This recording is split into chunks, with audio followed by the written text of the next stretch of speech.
Busyness is an addiction. Sound crazy? Does this bring up in you an immediate sense of defense? Look, no one is too busy to reply to a text message, a phone call, or an email. What it really is a priority. Is it a priority or not? And when you change your language to that instead of I'm too busy for that, it can quite literally shift your mindset. Let me explain what I mean and how it can work for you too. And thanks so very much to the amazing Tamara Levitt of Calm for bringing this idea into my consciousness during one of my morning daily meditations. And it made so much sense to me, especially being an overachiever. Stick with me here because maybe I'm describing you here too.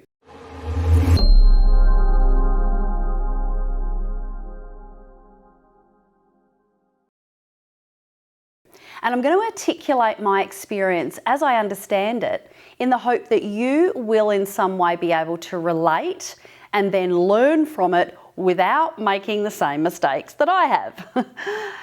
So being an athlete at a very early age, it forged in me that overachiever mindset. I hated losing. I always had to win. Not at everything though, but only at the things that really mattered to me, of course. And by the time I started my first job, I worked myself inside out. I remember I began as a checkout girl at my local Big W store. And I was so committed and wanted to do my best that in training I was so exuberant that I forgot to log into the register as a trainee and I ended up scanning goods as sales. I'll never forget the humiliation of the narcissistic supervisor as she laughed and tormented me in front of the others. I just wanted to do a good job. Thankfully, that only lasted 10 days. Her bullying really did wear me down pretty quickly. I also remember visiting that exact same store 6 years later when I, at that time, was the assistant state manager of an insurance company and she was still there in that same role. It was a gratifying moment, one that I saw as a win, again, when I was very young. My second job after Big W was secretary to an executive committee of a major university here in Australia. And I was also assistant secretary to a department. Again, I worked myself inside out. Long hours, looking for what I could get into instead of out of. I earned good money. However, I ended up leaving the department as senior staff saw me as something else than a secretary. Again, I was pretty gutted. So I returned to study.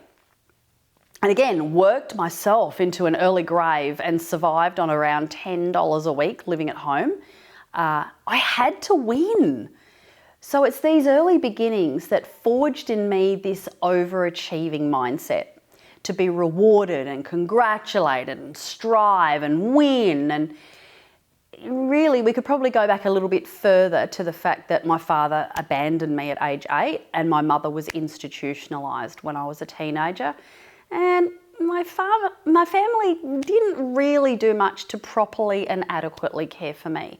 So proving that I was worthy was a narrative I came up with pretty early on, if nothing else, to gain validation and approval from those around me.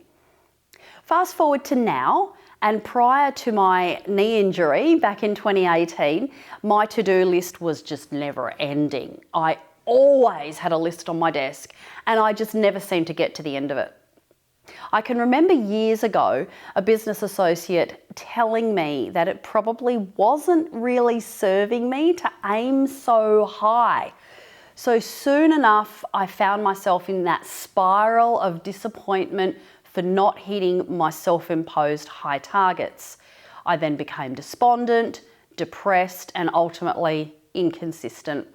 I had to get so many things done, so many trainings to get through, so many books to read, so many emails to review, paperwork to get to the bottom of. I mean, I just had to get it all done and get it done now. My sense of satisfaction and achievement depended on it.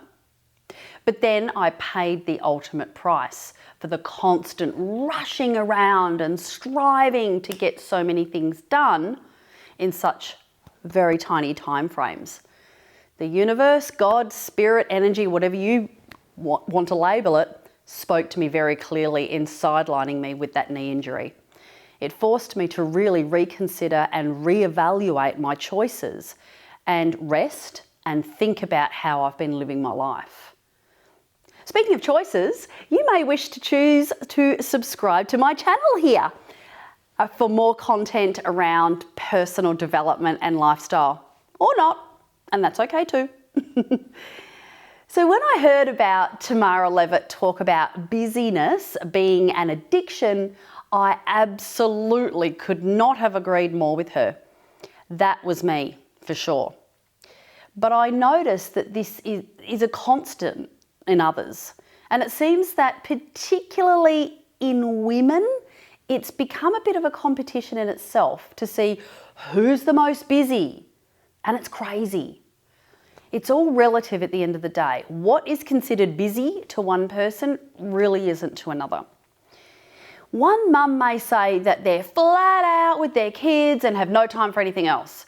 But then we can look at, say, someone like Paris Hilton, who's the founder of 1111 Media, a global DJ, face of pretty much anything and every retail item that you can think of.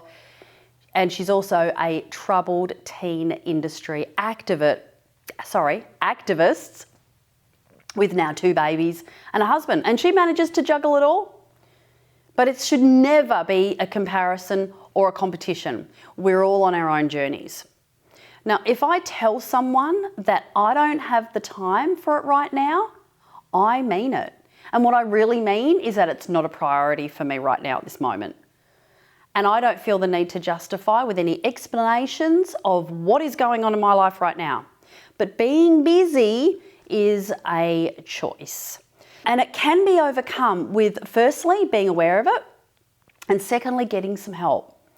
Aware of what is driving your busyness. And for both me and Paris Hilton, it's pretty similar reasons. And yes, we both got professional help. Time management is a fallacy. No one can manage time, but we can manage ourselves and our use of time. Time is nothing more than a mental construct and conceived by people for people. I very much doubt God was using a calendar when he created the world in 7 days. Saying no can be a really empowering thing. And telling people that you're too busy for something is not only condescending, it belittles other people's interpretation of what being busy is. As I said, it's different for everyone. And no one is too busy, like I said, to reply to a text message, a phone call, or an email. What it really is a priority. Is it a priority or not? And when you change your language to that, instead of I'm too busy for that, it can quite literally shift your mindset. Maybe start there and see what comes up for you when you say it, especially around your kids. Society is so fast these days. Everyone wants what they want yesterday. And technology has certainly played its part in that. We see it out in the roads. People are more impatient now than ever before. You can choose to be forever busy and then wake up one day and suddenly your kids are moving out and you've wondered where all of those years went. Or you can purposefully and deliberately structure your day to fit in everything that is important to you. It's up to you. You can be the person who is addicted to being busy, or you can choose to live your life on purpose, creating it the way you want to live it, rather than you being at the effect of it. It really is up to you. I'm going to be bold here and say that any addiction is exactly that. It is a choice, initially, and usually addictions are a mask for something else going on that we're trying to escape from, whether that be drugs, alcohol, sex, chocolate, And yes, being busy too. Take the time today to really understand if you are addicted to that endless to-do list or necessity to get so much done every day, or does it really matter in the big scheme of things? This will affect your life in a very profound way, and your relationships and your results will be impacted. What is more important after all, the list or the people in your life that really matter? Well, that's it for today. Thanks so much for joining me. And if you enjoyed today's content, feel most welcome to share it. And don't forget, hit that subscribe button. I'll see you next week for the next video. Take care. Bye for now.